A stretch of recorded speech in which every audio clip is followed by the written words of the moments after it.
Am I really seeing people actually trying to defend literally joining a game to get an item? Game in the Metaverse Champions event has been deleted.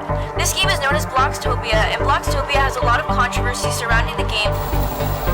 Why do we have to pay money to go into one of AJ's games and get his little drop crates when every single other champion is doing it for free out of the goodness of their hearts? But no, AJ wants his bucks, he needs it. This game just makes you wonder how a game like this can even be let in the Metaverse Champions event at all.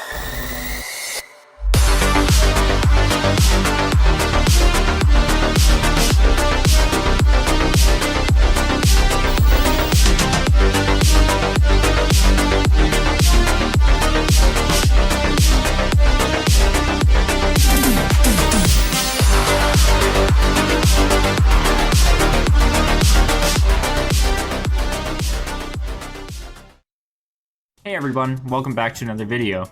Damn, I feel ancient actually saying that.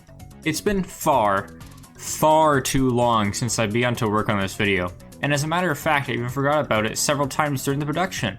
Isn't that just awesome? Anyhow, I bet you're all spamming late plus ratio plus you fell off or some in the comments, but I don't care! So, gather around, it's time to tell a historic, frightening tale. The tale of the 2021 Metaverse event. When I was originally making this video, I was going to go over each game and review them, like I did with last year's. However, I found out that there were way too many games this year, so I kept it simple and was just going to cover a few while still reviewing them with a score as I completed them. As you can see here by my spreadsheet and the current date, clearly the idea is defunct. So instead I'm going to talk about the event itself rather than solely focusing on the games. As well as mostly how terrible this event actually was in hindsight, and the many controversies it caused throughout the community. Now come with me as we dive into the depths of hell of the 2021 Roblox Metaverse event, and take a look at why this event was so widespread within the community.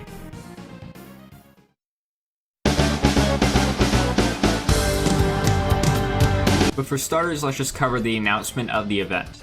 The announcement had an overwhelming amount of, let's just say, constructive criticism. And the news that the egg hunt was replaced by a Minecraft chest hunt wasn't exactly sitting right on many key creators. Overall, the reception of the event before it was even announced was terrible enough as it is, but the announcement was just the beginning. Let's check out how the first week of the event went.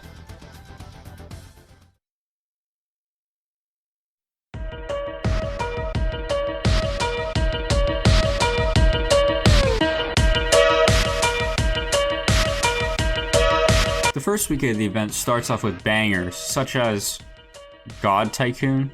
As you can tell by the list of games, the amount of quality control for this event was abysmal. There were some games that you could get the badge for just f***ing free, then there were a few that would take several hours to complete. This is where the issues began to spring up, as it was clear what the intentions of certain developers were. With more playtime, developers get more money.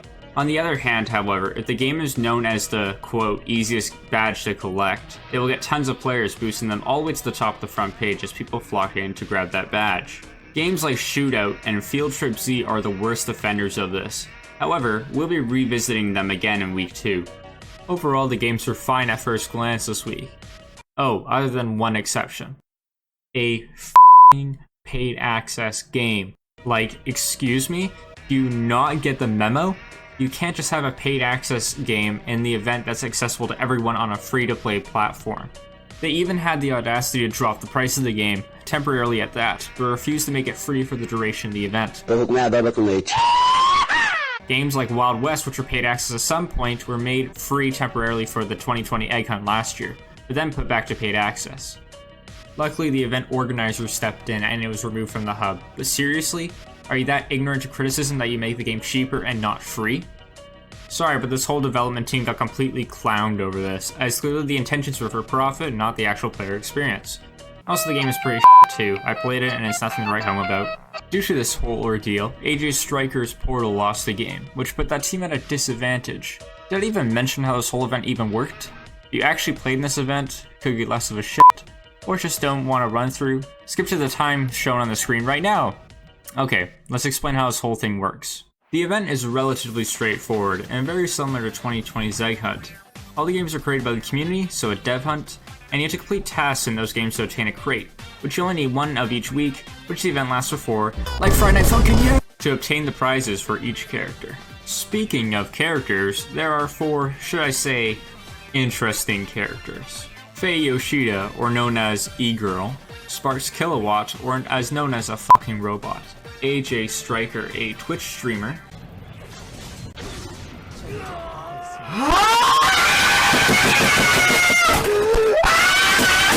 and finally, Ren Rightblade. Touches grass and is clearly going to lose in the end. Each of their respective portals have up to 12 games in them, which is up to 48 games every week. Collecting a crate from a team adds to their team's score, and the team with the highest score at the end of the event wins, and gets a special item dedicated to that team. Still following at all? Don't worry, neither am I. The items weren't anything special to talk about, as they're all Arthro related items, and you already know how much the community loves Arthro. In short, there are a lot of games, like I've stated before. That's why covering every single one of them isn't easy. So that's why I've opted in for doing it in a format like this. And a year later, after the event has already concluded, anyhow, you can also collect these developer crates to unlock even more items, but who cares about that? Let's play Muscle Buster.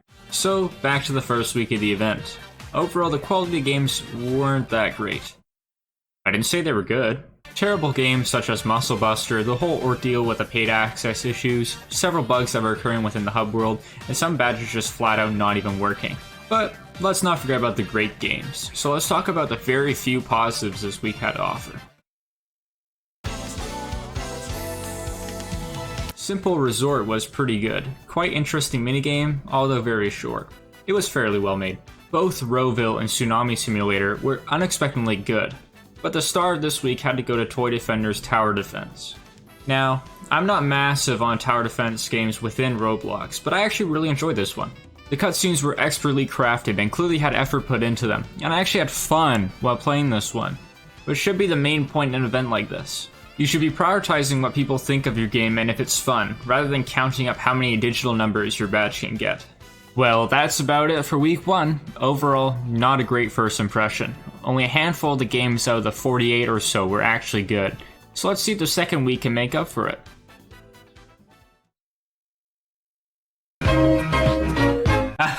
No. There are still tons of awful games that were included in this week and a handful of at best decent selections. Let's start off with the very little good we had this week.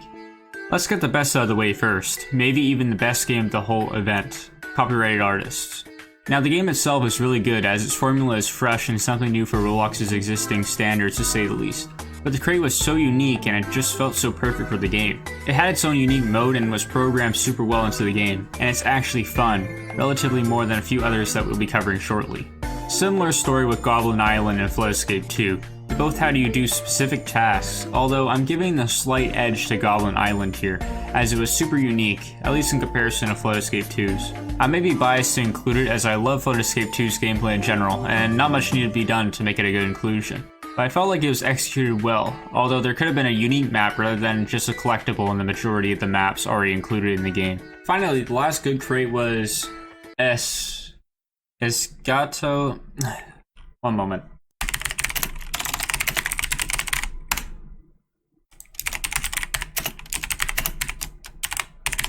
Esgoto São Paulo. Yeah, that.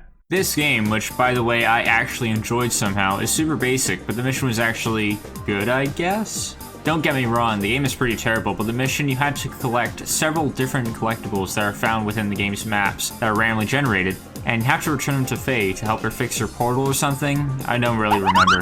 Anyhow, I do like how they're including foreign games, as you can kind of tell the developers aren't English native speakers with some broken English here and there, but I'm glad they're putting in an effort to translate the game, which is a great step for Roblox events. And wow, would you look at that. That's it for the good in week 2. So let's get some of the worst games this event had to offer covered.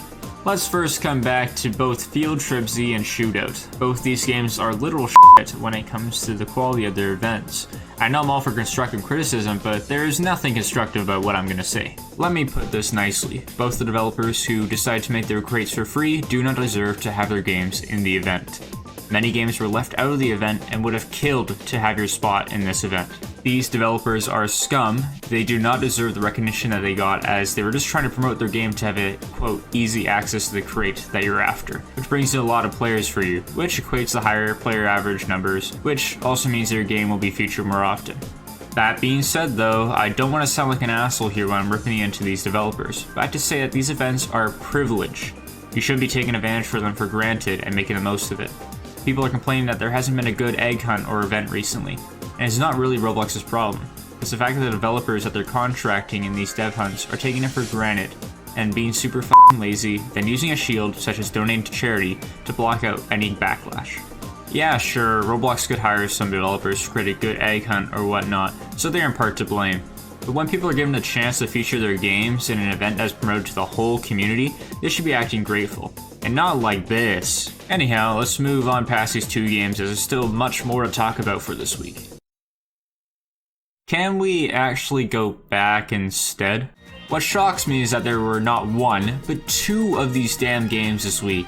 This event has to be messing with me at this point. They're completely filled with free models, and the objectives themselves are laughably easy. The reason why free admin has half a point more than admin house is the fact that you have to kill 25 other people using weapons to get the badge. Admin house, on the other hand, oh boy.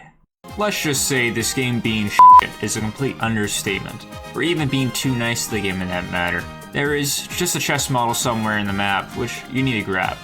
That's it. It doesn't change for other players, it doesn't move, it doesn't have a scripted event, you just fucking walk up to it and it gives you the badge. What a joke.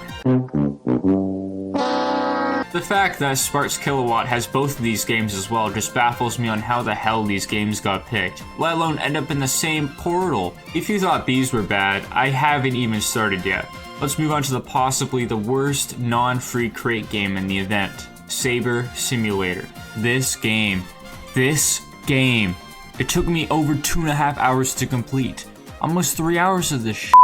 This event requires you to complete a checklist, but the thing is, the enemies have a ridiculous amount of health. Being a new player, you can do at most 1 damage of swing to the enemy, which mind you sometimes have about 1 to 2,000 health. You see what I'm getting at here? For 1 measly badge, which if you think about it, you only need 1 from each team every week to even get the item, making it useless to do them all anyways, makes it have 0 point to play this one.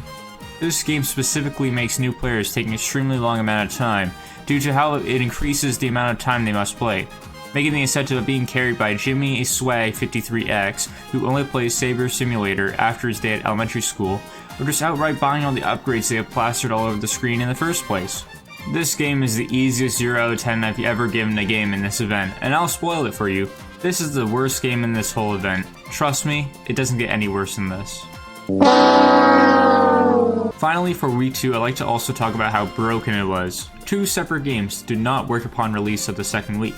And I like to say that if it doesn't work upon release, it doesn't work at all. This game called Gerald doesn't even tell you where to go or what to even do, making it basically impossible to complete without playing the actual game, which I'm not doing. Thank you. I'd like to think of week 2 as the key example to show why this event was so bad. Not much thought went into the game selection, a lot of the games were giving out the badges for free, and the fact that some of them didn't even work for the first few days the event was out. Like, come on, let's just get week 3 over with. Actually, no, I'm not doing this anymore. Due to some of week 2's games being so long and drawn out, I didn't have time to finish them all. Going into week 3, I was missing about 10 games in week 2, and for week 3 I only played 3. With week 4 I played, you probably guessed it, 0. If you can already tell, I was so mind-boggled on how bad this event was overall, and how disappointed I was in the half-assed nature of the whole organization of it. I was done. Defeated, if I were to put it that way. This whole event was such a time sink, and it really made no sense why they included so many games. So instead of playing the games and being super linear, let's spend this entire section just talking about the event. This event being a mess is quite the understatement, with games being removed due to being against the TOS, and games that were removed from being paid access. There were a lot of issues as well. A lot of the games clearly had 0 testing done on them. Shows how competent the QA team was at the time. Sure, they had hundreds of games to test, but some of these games didn't even work from the start. How do you not notice this? That being said though, there are a few positives from this event as a whole. So let's start with those, as there aren't very many. The first and biggest positive from this whole event was exposing smaller games to a larger audience. There were a lot of very small games that didn't see much of a player base prior to this event, and as such, giving them the spotlight for this event due to the number of games involved was actually a very nice gesture. It really helps promote these smaller games and introduces them for people to possibly come back if their award left enough of an impression. Another positive I see is the hub. Sure, it may be pretty generic and also was riddled with bugs at the beginning, but man, this place really looked amazing. The quality of the building was very nice, and the UI design for the portals was very unique, and it was really nice to see.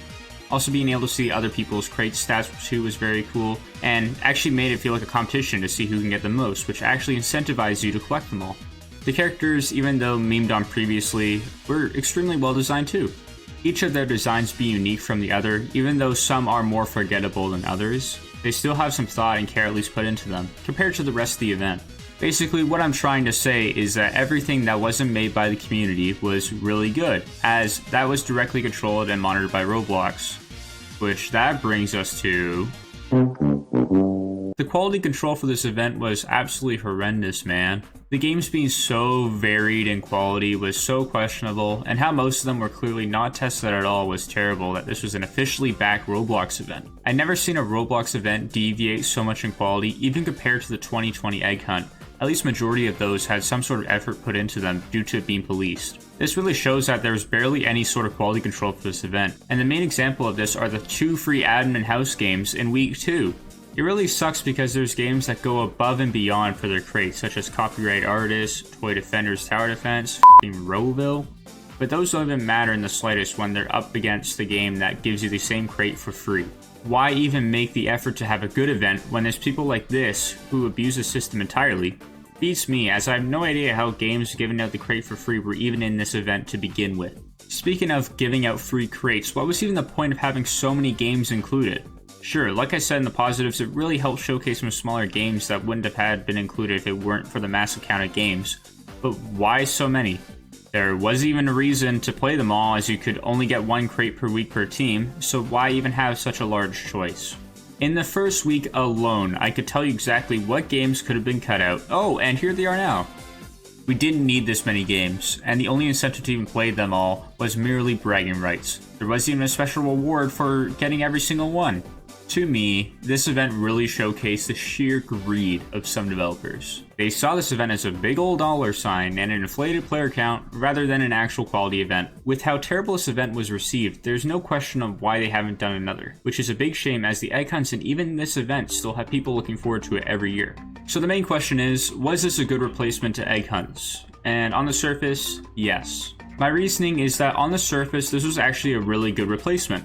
Sure, Arthro is terrible, but it had everything in its favor before release. It had items, it was Roblox backed, it was community driven, everything you needed to have a good event.